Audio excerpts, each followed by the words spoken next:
नमस्ते, नमस्कार, जय हिंद साथियों। आशा करते हैं कि आप सब बहुत अच्छे होंगे। फिर से हम एक वीडियो लेकर आपकी सेवा में हाजिर हो चुके हैं ना। तो वीडियो जो है क्लास 10th का इकोनॉमिक्स का है ना, इकोनॉमिक्स का जिसका कि हम पाठ पढ़ा चुके हैं।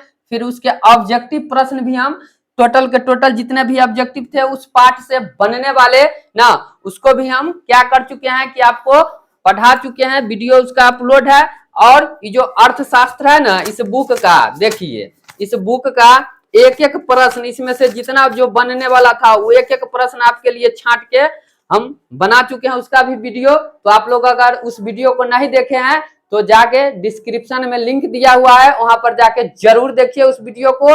और वीडियो पसंद आए तो जरूर लाइक, शेयर और सब्सक्राइब करना चैनल को न भूले। तो हम लोग बात करेंगे अर्थव्यवस्था एवं इसके विकास का इतिहास, जो है चैप्टर 1 इकोनॉमिक्स का, अर्थशास्त्र का।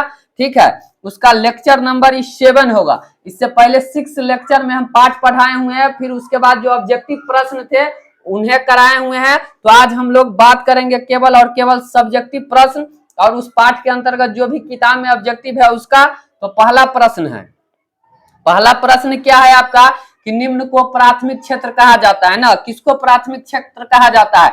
क्या सेवा क्षेत्र को कहा जाता है, कृषि क्षेत्र को कहा जाता है, औद्योगिक क्षेत्र को कहा जाता है, या इनमें से कोई नहीं? तो आपका जो आंसर हो जाएगा निम्न को प्राथमिक क्षेत्र। तो प्राथमिक क्षेत्र कहा जाता है किसको? कृषि क्षेत्र को क्या कहा जाता है? प्राथमिक क्षेत्र कहा जाता है। तो आपका ऑप्शन क्या हो जाएगा? बी सही उत्तर। ठीक है, बढ़ते हैं अगले प्रश्न की ओर। अगला प्रश्न है आपका, इनमें कौन से देश में मिश्रित अर्थव्यवस्था है? ठीक है, उस प्रश्न में भी ऑब्जेक्टिव वाला में ये प्रश्न सब दिए हुए हैं, लेकिन इस पाठ के अंतर्गत जो भी आता है इसका एक वीडियो बना दिया ताकि आप लोगों को कहीं से परेशानी नहीं हो। इनमें कौन से देश में मिश्रित अर्थव्यवस्था है? अमेरिका, चीन, भारत, इनमें से कोई नहीं। तो जब भी मिश्रित अर्थव्यवस्था का बात किया जाएगा तो भारत में है, तो ऑप्शन सी हो जाएगा आपका सही उत्तर। फिर बढ़ते हैं अगले प्रश्न की ओर। अगला प्रश्न है, भारत में योजना आयोग का गठन कब किया गया ना। भारत में जो है योजना आयोग का गठन कब किया गया? क्या मार्च 1950, सितंबर 1950, 15 अक्टूबर 1950, ठीक है, या 1951, इनमें से कोई नहीं? तो देखिए ये जो ऑप्शन आपका हो जाएगा 15 मार्च 1950। ऑप्शन ए आपका करेक्ट उत्तर होगा। बढ़ते हैं अगले प्रश्न की ओर। अगला प्रश्न है, जिस देश का यहाँ पर आय होगा, जिस देश का राष्ट्रीय आय अधिक होता है वह देश कहलाता है? क्या अविकसित, विकसित, अर्ध विकसित, इनमें से कोई नहीं? तो जिस देश का राष्ट्रीय आय अधिक होता है ना उसको कहा जाता है विकसित, यानी ऑप्शन बी आपका होगा करेक्ट उत्तर। फिर बढ़ते हैं अगले प्रश्न की ओर। अगला प्रश्न है, रिक्त स्थानों की पूर्ति कीजिए ना। आपके जो बुक में है सभी का एक एक प्रश्नों का हम उत्तर लेके आए हैं। ठीक है, तो देखिए भारत अंग्रेजी शासन का एक क्या था? तो इसमें आ जाएगा उपनिवेश। उपनिवेश था। ठीक है, क्या था? उपनिवेश था। अंग्रेजों ने भारतीय अर्थव्यवस्था का क्या किया? तो शोषण किया। क्या किया? शोषण किया। तो इसमें क्या आ जाएगा आपका? शोषण। शोषण। ठीक है, उसके बाद देखिए अर्थव्यवस्था आजीविका अर्जन की क्या है? तो प्रणाली है। क्या है? प्रणाली है। तो इसमें क्या लिखाएगा? प्रणाली। अच्छा, उसके बाद द्वितीय क्षेत्र को डैश क्षेत्र कहा जाता है। तो द्वितीय क्षेत्र को कौन सा क्षेत्र कहा जाता है? तो औद्योगिक क्षेत्र कहा जाता है। द्वितीय क्षेत्र को कौन सा क्षेत्र कहा जाता है? औद्योगिक क्षेत्र कहा जाता है। तो इसमें क्या आ जाएगा? औद्योगिक क्षेत्र। ठीक है, अच्छा, आर्थिक विकास आवश्यक रूप से डैश की प्रक्रिया है। किसकी प्रक्रिया है? तो परिवर्तन की प्रक्रिया है। किसकी? परिवर्तन की प्रक्रिया है। ठीक है, आर्थिक विकास आवश्यक रूप से किसकी प्रक्रिया है? तो परिवर्तन की प्रक्रिया है। अच्छा, भारत में आर्थिक विकास का श्रेय डैश को दिया जाता है? तो नियोजन को दिया जाता है। किनको? नियोजन को दिया जाता है। किनको? नियोजन को दिया जाता है। ठीक है, इसके बाद है कि आर्थिक विकास की माप करने के लिए डैश को सबसे उचित सूचांक माना जाता है ना। तो प्रति व्यक्ति आय को। क्या? प्रति व्यक्ति आय को किसको माना जाता है? प्रति व्यक्ति आय। प्रति व्यक्ति आय। प्रति व्यक्ति आय हो जाएगा इसका सही उत्तर। अच्छा, साधनों के मामले में धनी होते हुए भी बिहार की स्थिति क्या है? तो बिहार की स्थिति क्या हो जाएगा? दयनीय। क्या होगा? दयनीय। यहाँ क्या आ जाएगा आपका? दयनीय। दयनीय। ठीक है, बिहार में डैश ही जीवन का आधार है, तो बिहार में कृषि ही जीवन का आधार है, कृषि इसमें लिखा जाएगा। बिहार के विकास में डैश एक बहुत बड़ा बाधक है, तो कौन चीज? तो बाढ़ जो है ना बिहार के विकास में बहुत बड़ा बाधक है। ठीक है, तो ये जो रिक्त स्थान था ये सभी पूर्ण हो चुका है। ठीक है, यदि आप स्क्रीनशॉट लेना चाहते हैं तो ले सकते हैं, ताकि आपको कहीं से कोई कठिनाई नहीं हो। अब हम लोग चलेंगे लघु उत्तरीय प्रश्न की ओर, शॉर्ट आंसर क्वेश्चंस। ठीक है, तो आइए बढ़ते हैं अगले प्रश्न की ओर, जो हमारा होगा क्या?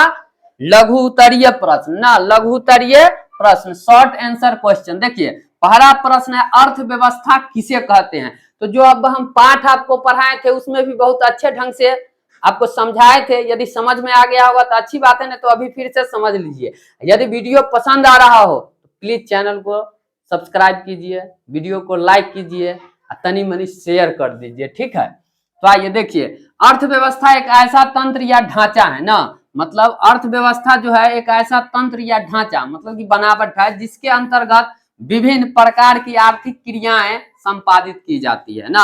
आर्थिक क्या क्रियाएं? तो आर्थिक क्रियाएं क्या होते हैं ये भी हम समझाए हुए, लेकिन एक बार समझ लीजिए, जिससे कि हमें धन आय की प्राप्ति होती है जीविका उपार्जन के लिए, तो उन्हीं को क्या कहते हैं? आर्थिक क्रियाएं कहते हैं। जैसे कृषि, उद्योग, व्यापार, बैंकिंग, बीमा, परिवहन तथा संचार आदि ना। तो अर्थव्यवस्था एक ऐसा तंत्र या ढांचा है जिसके अंतर्गत विभिन्न प्रकार की आर्थिक क्रियाएं क्या होती है?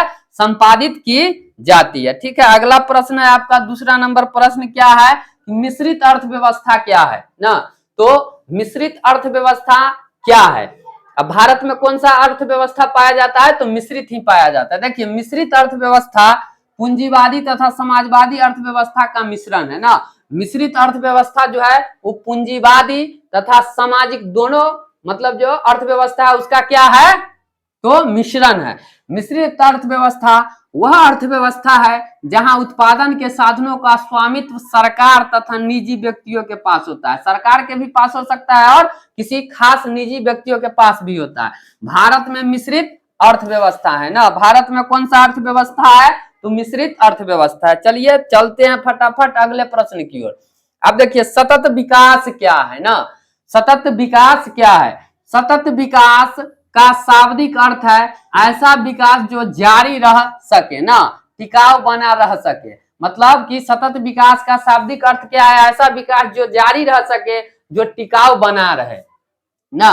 सतत विकास में न केवल वर्तमान पीढ़ी बल्कि भावी पीढ़ी के विकास को भी ध्यान में रखा जाता है ना। सतत विकास में केवल वर्तमान अभी का ही नहीं, भविष्य के पीढ़ी के बारे में भी क्या किया जाता है? ध्यान में रखा जाता है। अगला प्रश्न है आर्थिक नियोजन क्या है ना। तो देखिए आर्थिक नियोजन, आर्थिक नियोजन का अर्थ एक समयबद्ध कार्यक्रम के अंतर्गत पूर्व निर्धारित सामाजिक एवं आर्थिक उद्देश्यों की प्राप्ति के लिए अर्थव्यवस्था में उपलब्ध संसाधनों का नियोजित समन्वय एवं उपयोग करना है ना। तो देखिए आर्थिक नियोजन का अर्थ एक समयबद्ध कार्यक्रम के ना, क्या समयबद्ध कार्यक्रम के अंतर्गत पूर्व निर्धारित, मतलब पहले से ही क्या है? निर्धारित सामाजिक एवं आर्थिक उद्देश्यों की प्राप्ति के लिए अर्थव्यवस्था में उपलब्ध, जो अर्थव्यवस्था में जो भी उपलब्ध संसाधन का नियोजित समन्वय एवं उपयोग करना है। ठीक है, तो बढ़ते हैं फिर अगले प्रश्न में। आपके चैप्टर का जो भी प्रश्न है एक एक प्रश्नों को हम यहाँ पर ला के रखे हैं आप लोगों के लिए। बहुत ही अच्छा कंटेंट एकदम किताब से उठा उठा के लाए, चुन चुन के लाए, छाट छाट के लाए। तो आप जरूर इन प्रश्नों को लिखिए, अपने कॉपी में लिखिए और इसे अच्छे से पढ़िए, समझिए। आप चाहते हैं कि क्लास 10th का घर बैठे तैयारी करना, तो आप एक ही चैनल सब्सक्राइब कीजिए, ज्ञानी बाबा 875। आपको हम विश्वास दिलाते हैं कि आपका हर एक सिलेबस ना हम समाप्त करेंगे, बस इस चैनल को आप सब्सक्राइब कर लीजिए। अच्छा, अब क्या है मानव विकास रिपोर्ट क्या है? मानव विकास जो रिपोर्ट है वो क्या है? मानव विकास रिपोर्ट क्या है? तो देखिए मानव विकास रिपोर्ट विभिन्न देशों की तुलना, लोगों के शैक्षिक स्तर, उनके स्वास्थ्य स्थिति और प्रति व्यक्ति आय के आधार पर करती है ना। मानव विकास रिपोर्ट जो है विभिन्न देशों की तुलना, लोगों के शैक्षणिक स्तर, उनके स्वास्थ्य स्थिति और प्रति व्यक्ति आय के आधार पर करती है ना। उसके बाद क्या है? आधारिक संरचना पर प्रकाश डालें। देखिए, आधारिक संरचना का मतलब उन सुविधाओं तथा सेवाओं से है जो देश के आर्थिक विकास के लिए सहायक होते हैं ना। देश के जो आर्थिक विकास के लिए क्या होते हैं, सहायक होते हैं, वे सभी तत्व जैसे बिजली, परिवहन, संचार, बैंकिंग, स्कूल, कॉलेज, अस्पताल आदि देश के आर्थिक विकास के आधार है। उन्हें देश का आधारिक संरचना या आधारभूत ढांचा भी कहा जाता है ना। जैसे कि बिजली हो गया, परिवहन हो गया, संचार हो गया, स्कूल हो गया, कॉलेज हो गया, अस्पताल हो गया, ये सब क्या है, तो देश के आर्थिक विकास का आधार है।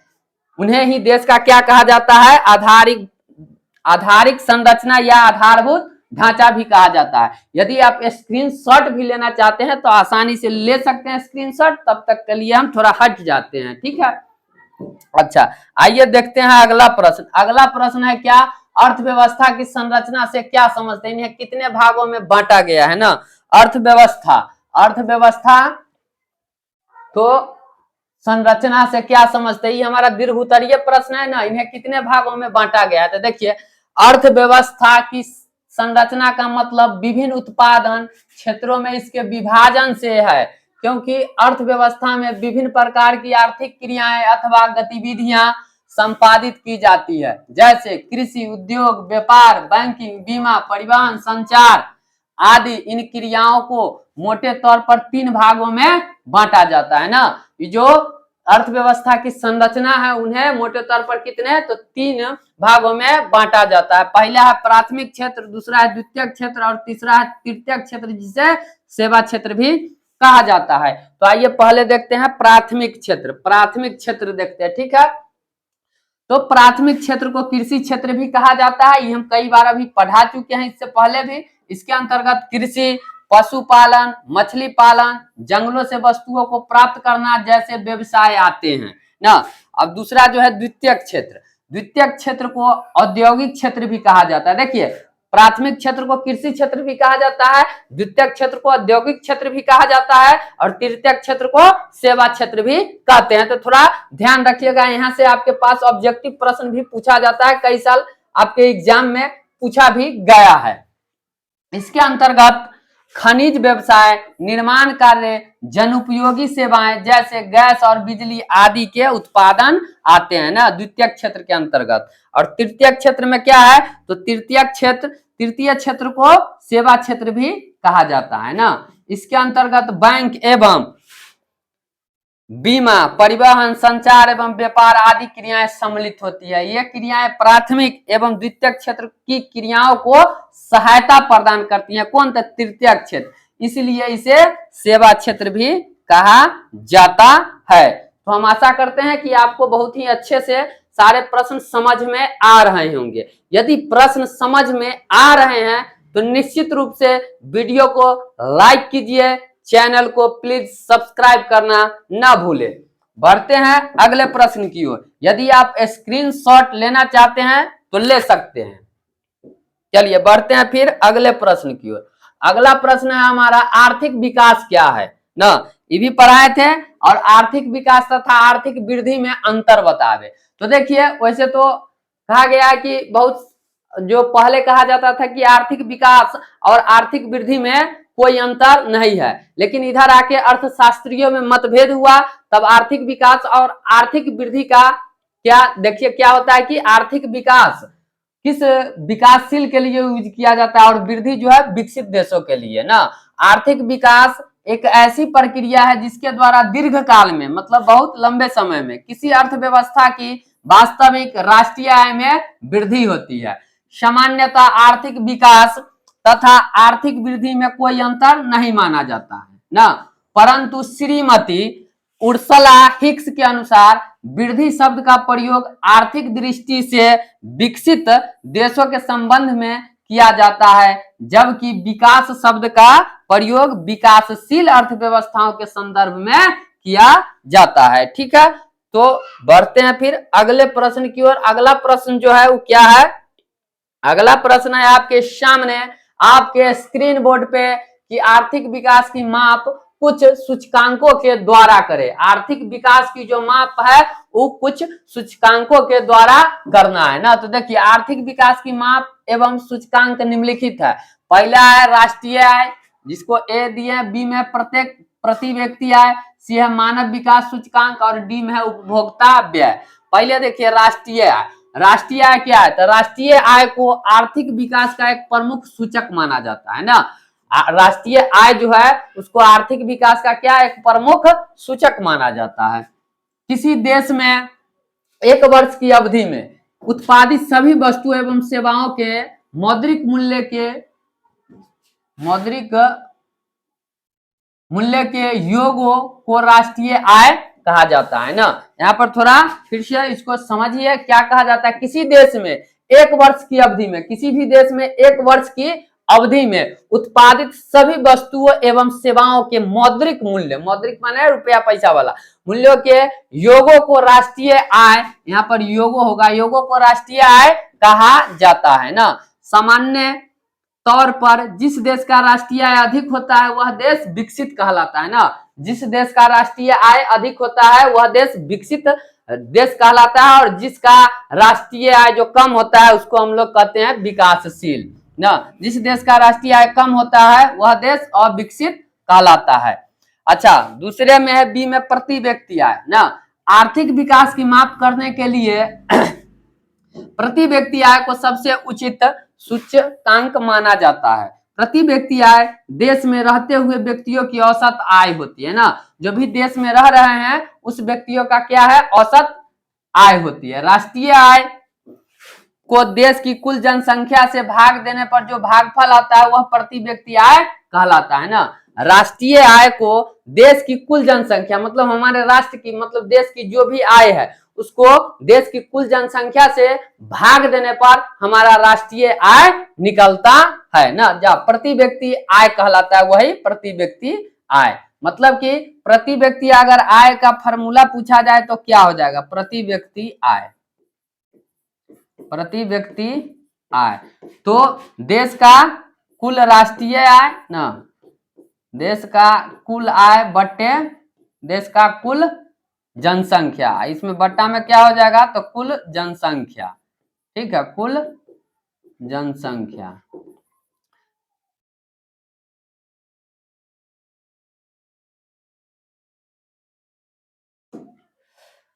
देखिए, तो प्रति व्यक्ति आय देश में रहते हुए व्यक्तियों की औसत आय होती है। राष्ट्रीय आय को देश की राष्ट्र का जो भी आय है देश की कुल जनसंख्या से भाग देने पर जो भागफल आता है वह प्रति व्यक्ति आय कहलाता है, ठीक है। उसके बाद है सी में मानव विकास सूचकांक। किसी भी देश का मानव विकास सूचकांक जो है वो तीन बातों पर निर्भर करता है। एक जीवन आशा, दूसरा है शिक्षा प्राप्ति, तथा तीसरा है क्या? जीवन स्तर, ठीक है। और चौथा जो पॉइंट है इसका क्या है? डी, उपभोक्ता व्यय। उपभोक्ता व्यय को आर्थिक विकास का सूचक मानते हुए अपने देश की पहली राष्ट्रीय मानव विकास रिपोर्ट में यह बताया गया है कि विगत कुछ वर्षों में देश की ग्रामीण जनता की जो व्यय है क्षमता में काफी कमी आई है, मतलब खर्च करने में काफी कमी आई है, जबकि शहरी क्षेत्रों में इसमें काफी वृद्धि हुई है, ठीक है। अच्छा, अगला प्रश्न देखिए, बिहार के आर्थिक पिछड़ेपन के क्या कारण है? बिहार के आर्थिक पिछड़ेपन के क्या कारण है ना। बिहार के पिछड़ेपन दूर करने के लिए कुछ उपाय बताएं। तो इस प्रश्न का जो उत्तर है आइए देखते हैं क्या हो जाएगा। देखिए, आर्थिक दृष्टि से बिहार के पिछड़ेपन के प्रमुख कारण इस प्रकार है ना। पहला देखिए, तेजी से बढ़ती हुई जनसंख्या। बिहार जो पीछा उसका एक प्रमुख कारण क्या है? तो तेजी से बढ़ती हुई जनसंख्या। दूसरा है क्या कि आधारिक संरचना का अभाव, जैसे बिजली ना, सड़क, पैरा परिवहन का अभाव। दूसरा है कृषि पर निर्भरता, क्योंकि बिहार के अधिक किसान जो है वो कृषि पर ही, अधिक लोग जो है कृषि पर ही निर्भर रहते हैं। डी है बाढ़ तथा सूखा से क्षति, और ई में है गरीबी। देखिए, बाढ़ और सूखा से भी बिहार को बहुत क्षति है, और यहाँ की जनसंख्या जो है वो काफी गरीब है। तो पहला है तेजी से बढ़ती हुई जनसंख्या, ठीक है।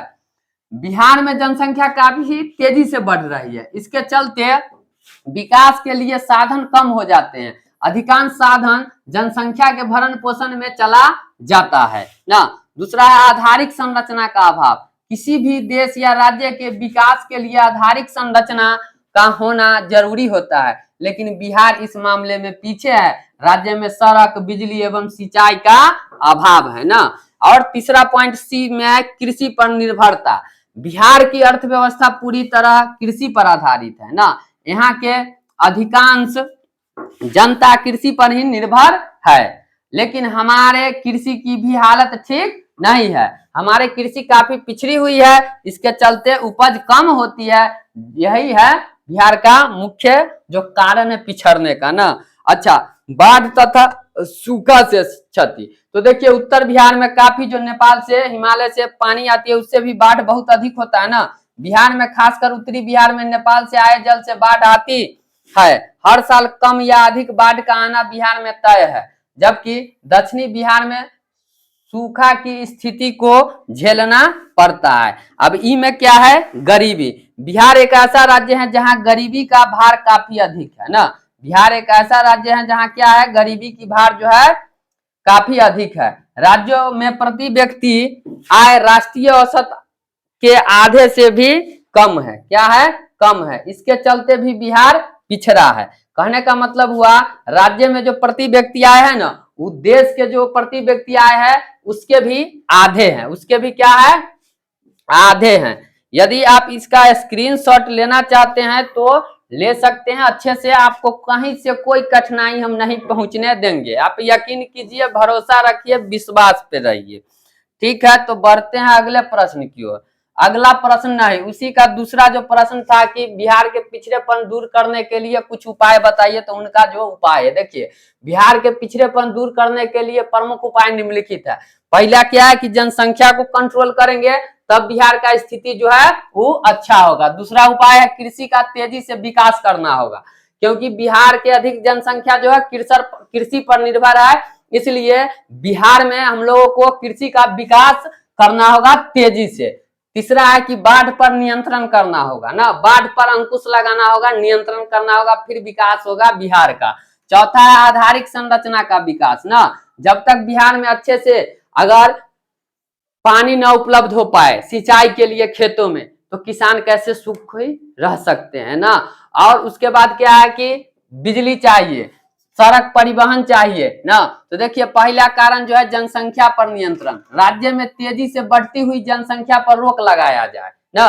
तेजी से जो बिहार के जनसंख्या खुद के बढ़ रहा है उस पर रोक लगाया जाए। परिवार नियोजन कार्यक्रम को लागू किया जाए, इसके लिए राज्य की जनता एवं खास करके महिलाओं में शिक्षा का प्रचार किया जाए ना। यह बात तो नीतीश कुमार कह के फंस गए थे ना, उन पर भी बहुत सवाल हो रहा था, तो क्या क्या बोलते रहते अपन भी मुख्यमंत्री जी। दूसरा बात क्या है, कृषि का तेजी से विकास ना, बिहार में कृषि का तेजी से विकास करके हम लोग बिहार का विकास कर सकते हैं। बिहार में कृषि ही जीवन का आधार है, अतः कृषि में नए यंत्रों का प्रयोग किया जाए, उत्तम खाद उत्तम बीज का प्रयोग किया जाए ताकि उपज में वृद्धि लाई जा सके। तीसरा पॉइंट है सी, बाढ़ पर नियंत्रण। बिहार के विकास में बाढ़ एक बहुत बड़ा बाधक है ना, फसल का बहुत बड़ा भाग बाढ़ के चलते बर्बाद हो जाता है, जान माल की भी काफी क्षति होती है। उत्तरी बिहार की अधिकांश नदियां हिमालय से निकलती है, इसलिए नेपाल सरकार के सहयोग से बाढ़ नियंत्रण को सफल बनाया जा सकता है ना। और चौथा पॉइंट जो है आपका वो है आधारिक संरचना का विकास ना। बिहार में बिजली की काफी कमी है, अतः बिजली का उत्पादन बढ़ाया जाए, सड़क व्यवस्था में सुधार लाया जाए, शिक्षा एवं स्वास्थ्य सुविधाओं में सुधार लाया जाए, जिससे विकास की प्रक्रिया और अधिक आगे बढ़ सके ना। तो इस प्रकार से हम लोग बिहार का विकास कर सकते हैं। ठीक है, तो आज तक के लिए इतना ही। आपका टोटल जो है चैप्टर 1 इकोनॉमिक्स पूरा के पूरा कंप्लीट हो चुका है, पार्ट भी पढ़ा चुके हैं, उसके ऑब्जेक्टिव जितने प्रश्न थे ऑब्जेक्टिव भी करवा चुके हैं और सब्जेक्टिव प्रश्न भी आपका टोटल हो चुका है। तो ये पूरा वीडियो जब आप देखे होंगे आपको अच्छा लगा होगा, लग रहा होगा कि हाँ हम जो पढ़ाते हैं वो आपको समझ में आ रहा है अच्छे से, तो प्लीज चैनल को जरूर लाइक कीजिएगा, चैनल को सब्सक्राइब कीजिएगा, वीडियो के लाइक कीजिएगा, ठीक। अब बेल आइकन की घंटी दबाना नहीं भूलिएगा ताकि हम कोई भी वीडियो अपलोड करें तो सबसे पहले आप तक नोटिफिकेशन पहुंचे। ठीक है, तो जय हिंद, जय भारत, जय जवान, जय किसान।